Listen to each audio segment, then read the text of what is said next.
ఎంతోమంది ఇది సమయం కాదు పార్టీ నిర్మాణం కోసం అని అన్నా కూడా ఆయన చాలా ధైర్యంగా 2014లో మార్చిలో ఓ నిర్ణయం తీసుకుని జనసేన పార్టీని స్థాపించారు. జెండా పట్టుకుని గర్వంగా జన సైనికుడిగా పవన్ కళ్యాణ్ గారి అభిమానిగా ఆయన ద్వారానే రాష్ట్రంలో ఒక మార్పు వస్తుంది, రాజకీయాల్లో మార్పు రావాల్సిన అవసరం ఉందని వేల సంఖ్యలో లక్షల సంఖ్యలో యువత కదిలొచ్చారు. ఉత్తరాంధ్ర గురించి ఒక ప్రత్యేక దృష్టి పెట్టాలి, ఇక్కడ మంచి నాయకత్వం రావాలి, ఎంతో పొటెన్షియల్ ఉన్న ఏరియా అని పవన్ కళ్యాణ్ గారు ఇప్పుడు కాదు 2018లోనే ఆయన నమ్మారు. గతంలో జరిగిన కార్యక్రమాలకి భిన్నంగా జరగబోతుంది ఈ కార్యక్రమం. నేను కూడా స్టేజ్ మీద కూర్చోను, నేను కూడా మీతో పాటు అక్కడ కూర్చుంటాను. ఈ స్టేజ్ మీద కూర్చోగలిగేది ఎవరంటే ఎవరైతే క్రియాశీలక సభ్యత్వం కోసం అహర్నిశలు కృషి చేసి దాదాపు 8,000 మంది క్రియాశీలక సభ్యులయ్యేటట్టు మనం విజయనగరం జిల్లాలో ఆ రోజు చేశాం. దానికి కృషి చేసిన సుమారు 700 మంది వాలంటీర్లు ఉన్నారు.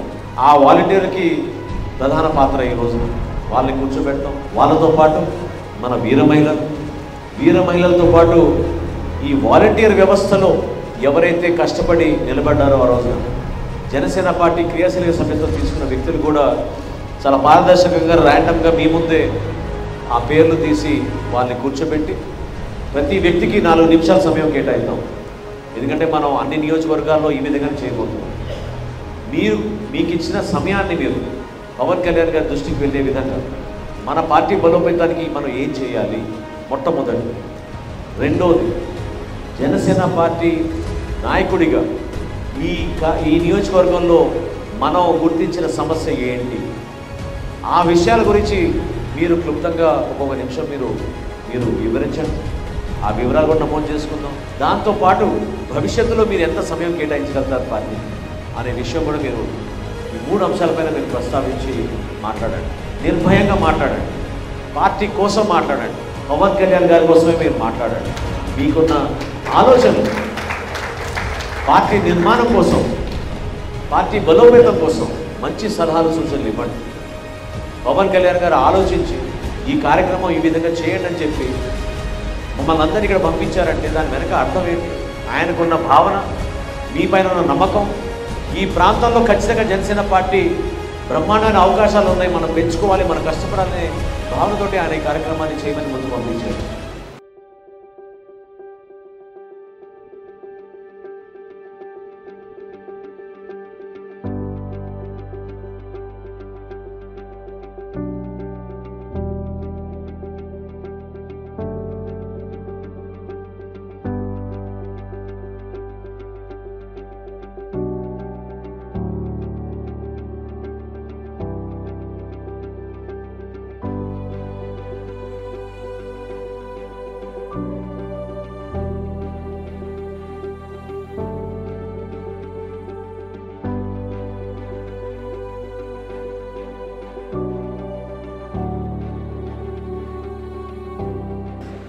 సార్, జగనన్న కాలనీలో ఒక మాంతి సచివత అనే ఒక లేడీ ఉన్నారు సార్.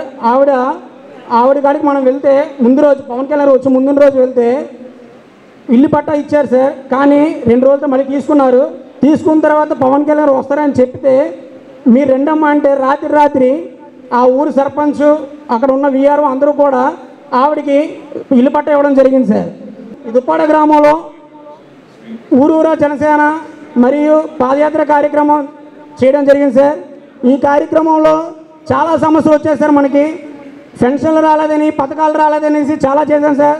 దగ్గర విజయనగరం నియోజకవర్గంలో 50 వార్డులకి మరియు విజయనగరం మండలంలో ఉన్న 22 గ్రామాలకి దగ్గర 1000 అప్లికేషన్లు వచ్చాయి సార్. 1000 అప్లికేషన్లోని మేడం గారు, మన అసెంబ్లీ ఇన్ఛార్జ్ అయినటువంటి పాలవ శశి గారు మినిమం 500 చిల్లరగా అన్ని క్లియర్ చేశారు సార్. ఇంకో 500 కూడా క్లియర్ చేయడానికి రెడీగా ఉన్నాం సార్. నియోజకవర్గ సమస్యలన్నీ కూడా మేము ప్రతి సోమవారం కూడా గ్రీవెన్స్కి వెళ్ళడం జరుగుతుంది సార్. ఆ గ్రీవెన్స్ కూడా మీకు అందజేస్తాం సార్. అందులో కూడా అన్ని సమస్యలు కూడా వివరించాం సార్. వివరించేసి అన్నీ కూడా కలెక్టర్ గారి దృష్టి తీసుకెళ్ళి వీలైతే ఆ బాధితుల్ని అందరికీ కూడా మేము ముందు పెడతాం సార్. నా పేరు మాతా గాయత్రి, 38వ వార్డు పోటీ చేశానండి. 150 ఎకరాలు రైతులు ఉన్నవాళ్ళు అక్కడ 12 ఎకరాల 25 సెంట్స్ చెరువు ఉండేది, అది కబ్జా చేశారు. గోకపేట అది కబ్జా చేసి చిన్న ఎక్స్టెంట్ మాత్రమే చెరువుగా చూపించి మిగతాదంతా లేఅవుట్గా రూపొందించారు.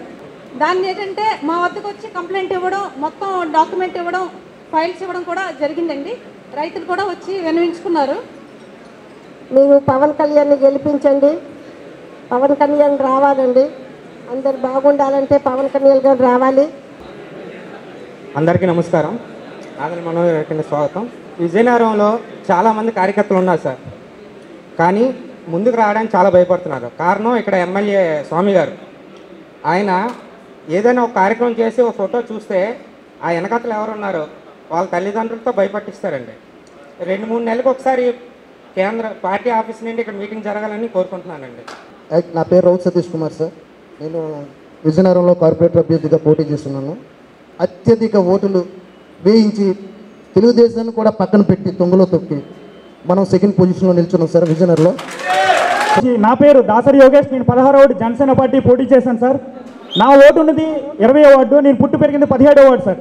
కానీ నేను ఆ వార్డులో పోటీ చేయాల్సిన అవసరం ఎందుకు వచ్చిందంటే జనసేన పార్టీ జెండా మనకు వచ్చిన ఓట్లు కొన్నైనా మనకు రావాలనే ఉద్దేశంతో పోటీ చేశాను సార్. కళ్యాణ్ బాబు పేరు చెప్తే 14 కిలోమీటర్ పాటు మీరు చెప్పారు కదా సార్, 1,00,000 పైగా జనం వచ్చారు సార్. ఆ రోజు సాయంత్రం ఇక్కడ ఉన్న ఎంపీ చీపురుపల్లి నుండి వచ్చి సత్యబాబు గారి తాలూకా వ్యక్తులందరూ కూడా ప్రతి కాన్స్టిట్యున్సీలో 9 మంది ఎమ్మెల్యే క్యాండిడేట్లు అందరూ కూడా మీటింగ్ పెట్టి, అది ఒక ప్రోగ్రామింగ్ పార్టీ, ఒక ఫ్యాన్స్, హీరో ఫ్యాన్స్ పిల్లలు, ఓట్లు లేని వాళ్ళు లేనిపోని మాట్లాడారు తప్ప అందరికీ ఓట్లు ఉన్నాయి, అందరూ నాయకులు అవుతాం అనుకున్నారు. కళ్యాణ్ బాబు కోరుకునేది ఏంటంటే మీరు నాయకులు తెస్తానన్నారు, ఆయన అదే చేశారు, చేస్తూనే ఉన్నారు, చేస్తారని నమ్మకంతో నేను ఉన్నాను సార్. పిడుగు సతీష్ అని చెప్పినట్టుగా మేము ఒక పోస్ట్ పెట్టినా, ఒక ఫోటో పెట్టినా మాకు వచ్చినట్టు మా అమ్మగారు సార్ స్వయంగా, మా అమ్మ అన్నది నేను కార్పొరేట్ అభ్యర్థి చేస్తే మా వాళ్ళని చెప్పారట, ఏమని మీ అబ్బాయి ఫోటో అక్కడ ఉందమ్మా, పలానా తవిటిరాజు గారి తాలూకా కేపీఆర్ గారు అన్నారు, మీకు 18,000 పెన్షన్, మా అమ్మకి చేయూత వస్తుంది సార్ 18,000. ఒక 10 రోజులు లేట్ అయితే మా అమ్మని పిలిచి తిట్టింది సార్. అంటే ఇక్కడ వాళ్ళు ప్రలోభాలు పెట్టడంలో వైఎస్ఆర్సీపీ పార్టీ అంత బలం ఉందంటే మా అమ్మకి చేయూత రాదేమో అని 10 రోజులు లేట్ వేస్తే నన్ను మా అమ్మ ఒప్పుతుందేమో అని.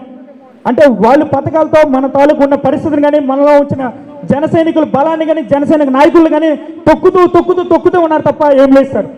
నా పేరు మురళీమోహన్ అండి. నేను హాస్పిటల్లో డాక్టర్గా చేస్తున్నానండి.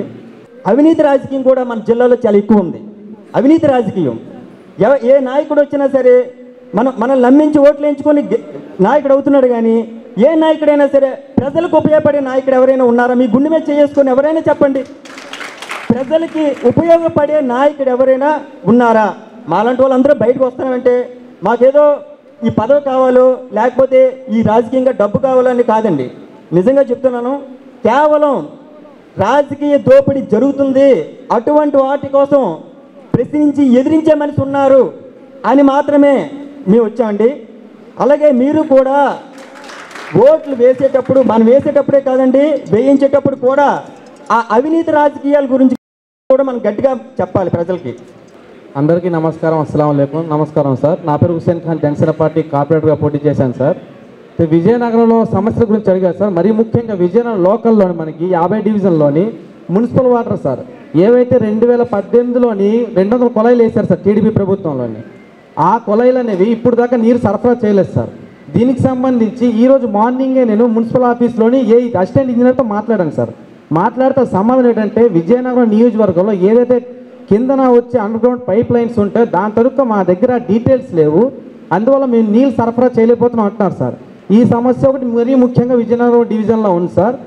2 రోజుల క్రితమే కనపాకలో ఒక జన సైనికుడు సార్ బయటికి రాలేప్పుడు అతను నాకు ఫోటో పెట్టాడు సార్. మున్సిపల్ వాటర్ వచ్చే వాటర్ అవుతుందో ఆ వాటర్ గేదెలు కూడా కుడితి తాగలేదు సార్. అటువంటి వాటర్ అని సప్లై చేస్తున్నారు సార్. మరో 1 వీక్లో సాల్వ్ చేస్తానన్నారు. విజయనగరంలో కనుక వాటర్ వచ్చిందంటే అది జనసేన విజయం అని చెప్పాలి సార్. నా డివిజన్లోని సంవత్సరంగా మూతపడిన సామూహిక మరుగుదొడ్లు తెరిపించాను సార్. ఓడిపోయి ఇన్ని పనులు చేసాం, గెలిపిస్తే ఇంకెన్ని చేస్తామని చెప్పి ప్రజలు కూడా మాట్లాడుకుంటున్నారు సార్. విజయనగరం జిల్లా చరిత్రలోనే పవన్ కళ్యాణ్ గారు చెప్పినట్టుగా లబ్బర్ చెప్పులు వేసుకున్న కుర్రవాళ్ళతో రాజకీయం చేస్తున్నారు సార్. మా నాన్న cycle mechanic sir. Cycle mechanic కొడుకుగా ఈరోజు నేను ధైర్యంగా పోటీ చేశాను సార్. ఈరోజు ధైర్యంగా పోటీ చేసి ఒక ఉదాహరణ సార్ జనసేన పార్టీ విజయానికి. ఒకనొక సందర్భంలో నా డివిజన్లో ఒక కార్యక్రమం అయింది సార్. ఆ కార్యక్రమానికి విజయనగరం మేయర్ గారు వచ్చారు సార్. ఒక పేద సైకిల్ మెకానిక్ కొడుకు నేను, అది కూడా ఓడిపోయాను. అయినా జనసేన పార్టీ ఇచ్చిన గౌరవం ఆవిడతో సమానంగా స్టేజ్ మీద కూర్చున్నాను సార్. నేను విజయనగరంలోని ఏమైందంటే సార్, మన వీరభద్రస్వామి ఎమ్మెల్యే గారు ఉన్నారు సార్. అతను అనుచుడు అప్పుడు జేఎస్పీ ఫర్ ఏపీ రోడ్స్ అని మనం కార్యక్రమం చేసినప్పుడు అతను ఒక వీడియో రిలీజ్ చేశాడు సార్. విజయనగరం రోడ్లు ఎక్కడ బాలేవు, దమ్ముంటే రండి చూపించండి అని చెప్పి ఛాలెంజ్ ఇచ్చినారు సార్. జనసేన పార్టీ తరఫున మేము కూడా ప్రతిఘటించాం సార్. సరే ప్లేస్ మీరు చెప్పండి, టైం మీరు చెప్పండి, మేము సిద్ధంగా ఉన్నాం చెప్పి, కానీ ఇప్పుడు దాకా సమాధానం రాలేదు సార్. ఈరోజు ధైర్యంగా, నిజాయితీగా, నిబద్ధతతో, ఒక సంకల్పంతో ముందుకెళ్తున్నారు సార్. నాలాంటి యువకులు కూడా చాలామంది ఉన్నారు సార్. మీరు అవకాశం కల్పిస్తే ఖచ్చితంగా ముందుకు తీసుకెళ్ళి 2024 జనసేన ప్రభుత్వాన్ని స్థాపిస్తామని చెప్పి తెలియజేస్తున్నాను సార్. ఆశ వ్యక్తికి సంబంధించింది, ఆశయం వ్యవస్థకు సంబంధించింది. ఆ ఆశయం కోసం సర్వస్వాన్ని వదులుకోవచ్చిన పవన్ కళ్యాణ్ గారికి మనం ఏం చేయాలంటే ఆయన సిద్ధాంతం ఏంటో తెలుసుకోవాలి. ముందు 50 సంవత్సరాల ముందు ఇలాంటి వ్యక్తి లేడు, తర్వాత కూడా రాడు. ఇలాంటి వ్యక్తిని కానీ మనం కాపాడుకోలేకపోతే రాష్ట్రంలోనూ కాదండి, భారతదేశంలో ఉన్న పేద బడుగు బలహీన వర్గాల పరిస్థితి అగమ్యగోచరంగా మారిపోతుంది. అదంతా చరిత్ర తెలిసిన వాడే చరిత్రను నిర్మించగలడు. అలాంటి చరిత్ర తెలిసిన పవన్ కళ్యాణ్ గారికి నిరంతరం నీడలా ఉంటూ ప్రొటెక్ట్ చేస్తున్న నాదెండ్ల మనోహర్ గారికి పాదాభివందనం చేస్తున్నాం. నేను ఒకటే చెప్తా, నేను ప్రపోజల్ పెట్టిన ఏ సమస్య కూడా 2-3 రోజుల్లో పరిష్కారం అవుతుంది. భయపడతా ఉన్నారు అధికార పార్టీ నాయకులు కూడా భయపడుతున్నారు. ఎందుకంటే వాళ్ళకు కూడా అక్కడ నిలవడానికి నీడ లేదు కాబట్టి ప్రత్యామ్నాయంగా పవన్ కళ్యాణ్నే వాళ్ళు చూస్తున్నారు. నమస్కారం సార్, నా పేరు Ernagula Chakravarthi sir. Last time Hussain Khan గారు చెప్పారు, ఒక వ్యక్తి రోడ్డు కోసం గురించి మాట్లాడిన వ్యక్తి రోజు గ్రౌండ్లో కలుస్తాం సార్. అదే వ్యక్తి ఈ గుంకలం సిచ్యువేషన్ గురించి వస్తే ఆ మనిషి మా దగ్గరకు వచ్చి దండం పెట్టారు సార్. మీ పవన్ కళ్యాణ్ గారు వచ్చిన తర్వాత విజయనగరం మార్పులు జరిగిపోయి మా ఎమ్మెల్యేకి రైలు పరిగెట్టాను సార్ చెప్పారు సార్. ఆయన ఆ ఆనందంగా ఆయనే సవాల్ కొట్టిన అతను వ్యక్తే మా పవన్ కళ్యాణ్ గారు విజయనగరంలో అడుగు పెట్టగానే ఆ వ్యక్తి అన్నాడు, మీకు మీ జన సైనికులకి మీకు దండవరా బాబు, మేము ఎప్పుడు కూడా మీ జన సైనికులకి పేలం అనేసి అన్నారు సార్.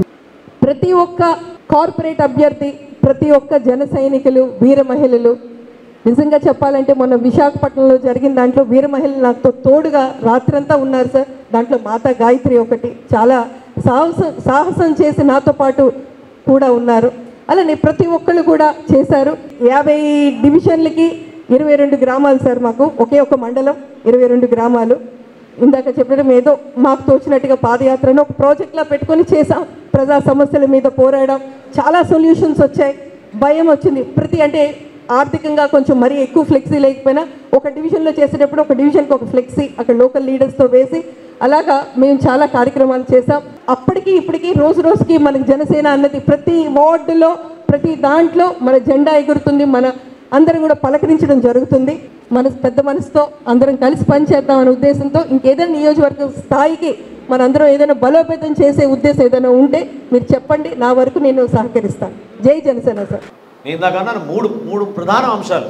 రాజకీయాల్లో మీరు నడవాలి అని ప్రయాణం చేయాలి అని అనుకుంటే మొదటిది మీరు పాలిటిక్స్లో కెరీర్గా తీసుకుంటే రండి, ముందుకు రండి. ఖచ్చితంగా జనసేన పార్టీ యువతకు అవకాశం ఇస్తుంది. పార్టీలో ప్రతి ఒక్కరిని గుర్తించి గౌరవించే విధంగా ముందు తీసుకెళ్తాం. పార్టీ బలోపేతంలో కూడా మీద అది అవసరం. స్థానిక సంస్థల నుంచి మొదలు పెడదాం, నిలబడదాం, పోటీ చేద్దాం.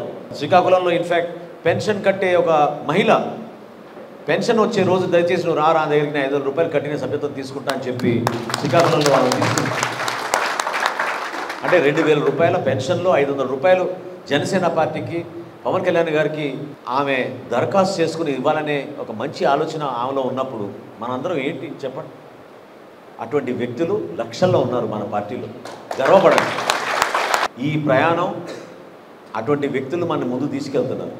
పారదర్శకంగా మనం మాట్లాడే వ్యక్తులే కాకుండా కొత్త నాయకుల్ని గుర్తించమని పవన్ కళ్యాణ్ గారు చెప్పారు కాబట్టి ఆ ప్రక్రియ చేస్తున్నాం. ఆ సమస్యల పోరాటం మీరు ఇచ్చిన కొన్ని సలహాలు నేను రాసుకున్నాను. ఇంకొన్ని సలహాలు కూడా తీసుకుందాం మనం. ఎందుకంటే నేను కొంతమంది ఎన్జిఓస్ని కలుస్తున్నాను, కొంతమంది మీడియా మిత్రులను కలుస్తున్నాను, కొంతమంది సామాన్యులను కలుస్తున్నాను. వాళ్ళ దగ్గర కూడా నేను సమాచారం సేకరించిన తర్వాత ఒక ప్రణాళిక సిద్ధం చేసుకుని మనం ప్రజల పక్షాన్ని నిలబడి ఆ సమస్యలపైన పోరాటం చేద్దాం. ఆ కార్యక్రమానికి ఖచ్చితంగా పవన్ కళ్యాణ్ గారు కూడా వస్తారు. అది కూడా చెప్తున్నాను. ఆయన ఇచ్చిన మాటనే, ఆయన స్వయంగా ఇచ్చిన మాటే. కాబట్టి మనం జనసేన పార్టీ నుంచి మన పార్టీ బలోపేతం కోసం మన అందరం కూడా నిలబడితే ఈ వ్యక్తులు ఎవరు కూడా మనం భయపెట్టించే పరిస్థితి ఉండదు. Thank you very much. జై జనసేన.